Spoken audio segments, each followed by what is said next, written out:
Starting a coaching business online or offline. What to do step by step. Watch this video to learn the 10 key steps you need to take to start a coaching business. The cool thing is, you can choose to be an online coach, offline coach, both, or something in between. That totally depends on you. Be sure to pay attention to steps 4, 7, and 9 so that your coaching startup can be successful quickly and sustainably. Tune in now.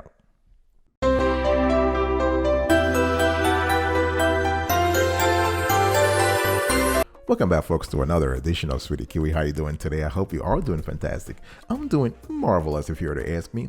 If you are doing as great as I am, go grab a cup of coffee or tea or vodka and let's roll. Today I want to talk to you about how to start a coaching business online or offline the right way. I'm going to give you step by step what you need to do. Step number 1, determine your skills. Skills come from a variety of places. Your education, if you have any kind of certification, have you had trainings in the last 6 months, in the last year? What do you like doing? It's very important to pay attention. You need to have a passion for the kind of industry, the kind of coaching industry you're getting yourself into. You got to have the passion. You got to have the capabilities. You got to have the training. You got to have the background. You got to have the skills. Speaking of skills, do you have the proper emotional skills and technical skills to get into the kind of industry, the coaching sector you're trying to get yourself into? What are emotional skills? I'm talking here about communication, verbal and nonverbal, leadership, teamwork. Do you have emotional intelligence? Can you read? Do you have empathy? And then we're talking about technical skills. Let's say you want to coach an accountant or you want to coach an engineer. You got to have a little bit of background in the engineering industry before coaching an engineer, unless the coaching, the project does not cover technical aspects of the job. Long story short, you have to do your self-assessment.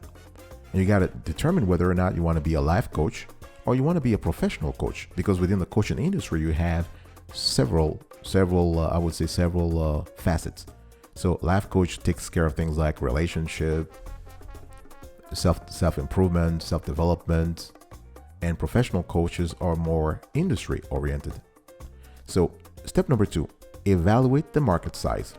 By market size, I'm talking here about the number of people. What is the annual sales of the total market? I'm talking about the whole market. Is it 10 million, 5 million, 100 million? You need to know the market size, because if you are going to grab a piece of the pie, you need to know how much the whole pie weighs in the first place. So you have to think about geography. What are the trends in the industry? What are the trends in the sector? Is it upward or downward? Is it a declining sector, or this is a sector that is booming? You need to have some kind of intel about the sector, the coaching sector you're getting yourself into. Also do some analysis around the rivals. Collect intel. Who are your rivals? Who are your direct rivals? And who are your direct and indirect rivals? Who are your primary and secondary rivals? There's some marketing specialists have something called SWOT analysis. SWOT stands for strengths, weaknesses, opportunities, and threats. By evaluating the market size, you are trying to have an idea of the opportunities and what? Threats in the market. Step number 3, pick a niche. You want to pick a niche within the market. After evaluating the market and the size of the market and the trends within the market, you can pick a niche. Now, what is a niche? Some people call it niche or niche, whatever. I mean, it's niche. A niche is a segment of the market. It is a segment that aligns with what you want to do, aligns with your operational goals, with your profitability goals. A niche that is large enough for your startup to boom. A niche can be, you can categorize a niche, or you can segment a niche, if you will, along the lines of age, professional status. You can say, listen, I'm only focusing on accountants. I'm only focusing on engineers. I'm only focusing on women executive women. You can focus on gender in terms of niche. You also got to think about geography when it comes to picking a niche. You can also focus on family status. What I'm trying to say here is that when it comes to niche, the niche can be demographic, It could be geographic. It could be along the lines of income. It's totally up to you. You know your market. You know the kind of coaching services you want to give. So you should know the target audience. Niche goes hand in hand with the concept of target audience. You also want to take care of the legal stuff. This is step number 4. So you got to pick a legal structure. You got to do things legitimately. Please don't try to do things like, oh, I'm going to be on my own. I don't need to file taxes. I don't need to incorporate. No, you want to do things the right way. Do things the right way from the get-go. So legal structure, there are several legal structures you can choose from sole proprietorship to C corporation, S corporation, partnership, LLC, limited liability company. So you can have a one member or multiple member LLC. We have covered this, we have a section, we have a library on business law where we cover the whole notions of legal structures there. So you want to go there and read and watch more videos in that area. You need to think about articles of incorporation or articles of organization, depending upon the legal structure you chose. Once you have a legally set up business, you will receive an EIN for your coaching business. EIN stands for Employer Identification Number. This is a number you get from the IRS so you can pay taxes. If you decide to be a sole proprietorship or a single member LLC, you may not need to have an EIN. You can still pay taxes through your social security number, but I would advise you to have an EIN. An EIN will help you appear more professional. It will help you open a bank account, a business bank account. You can get business credit cards. You can get business funding, business loan. You also need to think about, in terms of taking care of the legal stuff, whether you are alone, you're going solo here, or you have partners. This will dictate the next move you need to do in terms of setting up a legal foundation for your business. All right, so number 1, determine your skills. Number 2, evaluate the market size. Number 3, pick a niche. Number 4, take care of the legal stuff. I'll come right back right after this to tell you about number 5 and number 6. Don't go anywhere.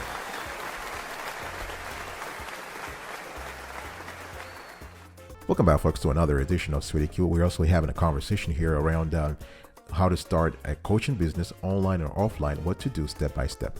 Now, number 5, make things official. Once you've taken care of the legal stuff, you know the market you're going after, make things official. Get a logo. If you are not creative yourself, please hire someone. There are websites on the internet. There's one called Fiverr where you can get a logo for $5. It's very cheap. You can get great logos. Or if you know someone in your area who is a web designer, who is a designer, get a nice logo. Have a website for your coaching business. I don't care if you're doing the coaching online or offline, you still need a website. In this day and age, you need to have a website. You need to think about your mission, your vision, and your operational goals. Those are very important because they are going to undergird the future success of your coaching business.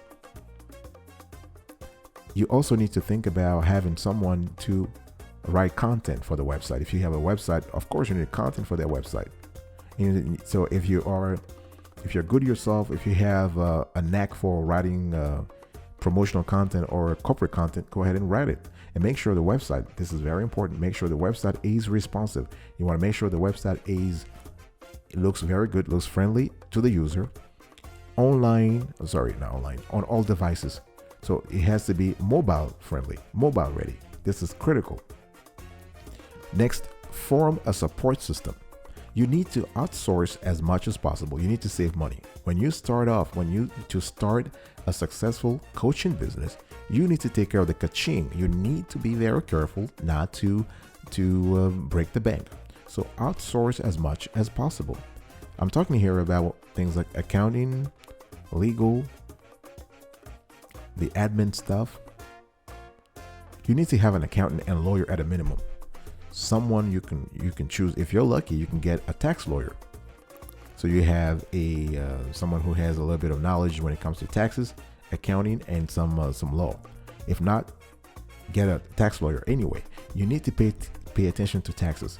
As a freelancer, Whether you are an independent contractor or you are a freelancer or you are your own businessman or own businesswoman, you need to take care of taxes. Otherwise, the IRS might derail your whole all your commercial activities. What I'm trying to say is you need to comply with tax laws. You also might want to think about whether you need to get some software.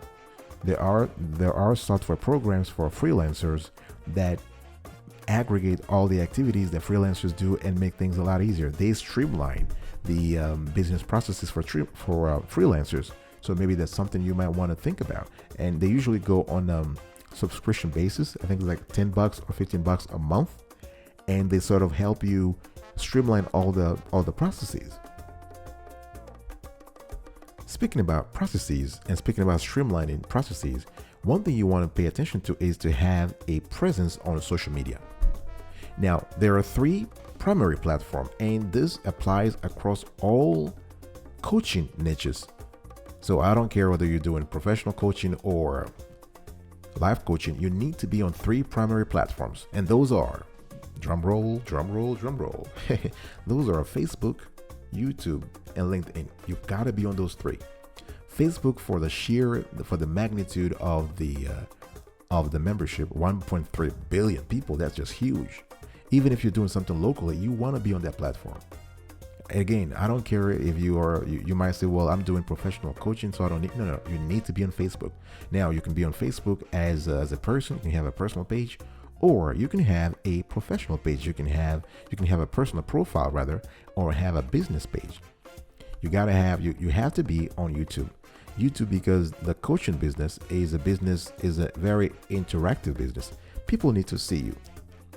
Potential customers need to see you. You want to shine in front of the camera.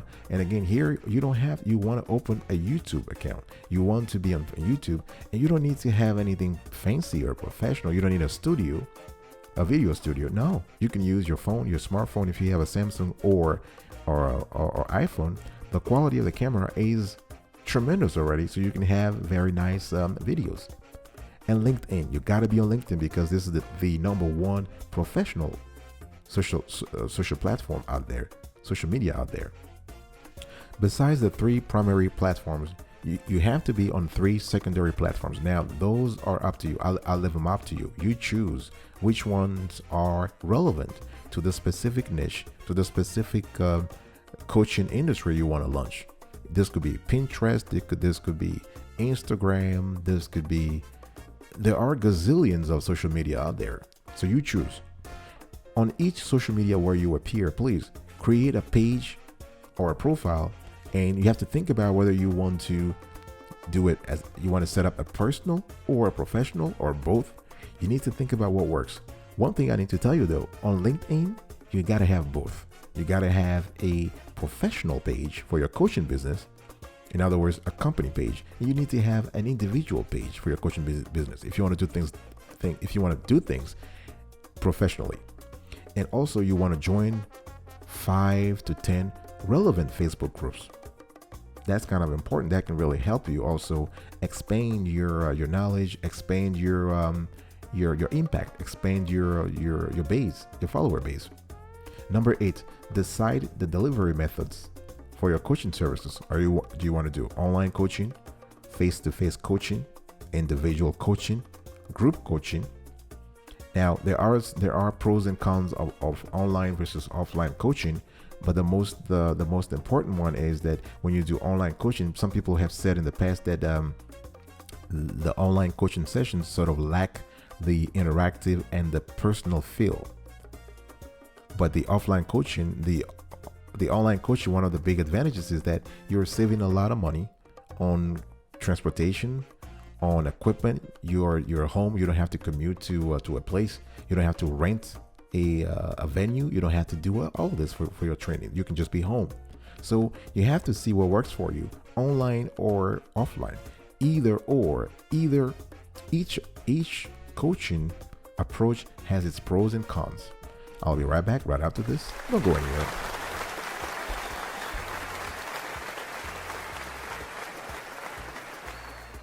Welcome back, folks, to another edition of Sweetie Kiwi. If you enjoy the quality and clarity of the content so far, please consider subscribing to our channel and turn on the notification bell so you can be informed in real time whenever we drop a new show. And we do this kind of shows every single day, rain or shine. Like this content, share, and comment below. Step number 9, launch and start promoting. You want to start promoting your your coaching business, online or offline coaching business ASAP. And promotion can go, you have to use social media. If you have a little bit of money, you can do Google ads, do some SEO. SEO stands for search engine optimization. You can do that through your website or blog. And there we have entire shows covering SEO tricks and tips. You might want to double check that. You can also use word of mouth to promote your business. You can actually also do giveaways. Giveaways are pretty good for to launch the business and really increase the exposure there. You can also reach out to your peer group if you have this kind of groups around you locally or nationally. And the number 10, find your first client. You can find your first clients in your entourage, for example. You can find the clients in your professional network. There are other ways also where you can find your first client.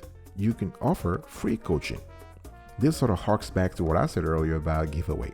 People love free stuff. Even millionaires love free food. Even millionaires love free stuff. Something, it's just something that has to do with the word free that draws people. So if you offer free coaching, you are opening your business, you are increasing your business exposure, you are increasing your brand, you are improving your reputation. So you can offer free coaching through charities, through local charities. You can offer free coaching on the premises of local businesses. You can offer free coaching services in community groups. The bottom line here is that you want people to know you. Everybody, you know yourself that you're very good. You know that you're talented, you're competent. You know you're very sure about your strategy, but nobody knows about that. Nobody knows you. So you got to get out there and have your name out there. People start knowing you and recognizing you. So the exposure you're getting through volunteering, through giving free coaching is humongous. You can also, to get your first clients, you can partner with peers. You can also get into referral networks. All of this works. All right, folks, this was it for today. I really appreciate having you around. So I was talking to you about starting a coaching business, online or offline. What to do step by step. I gave you 10 steps. Let's recap the steps here. First, determine your skills. Evaluate the market size. Pick a niche. Take care of the legal stuff. Make things official. Form a support system. Set up a presence on social media.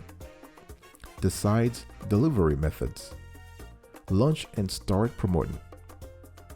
Find your first client. I will see you next time. I wish you good luck in your coaching business. And until next time, remember, stay marvelous.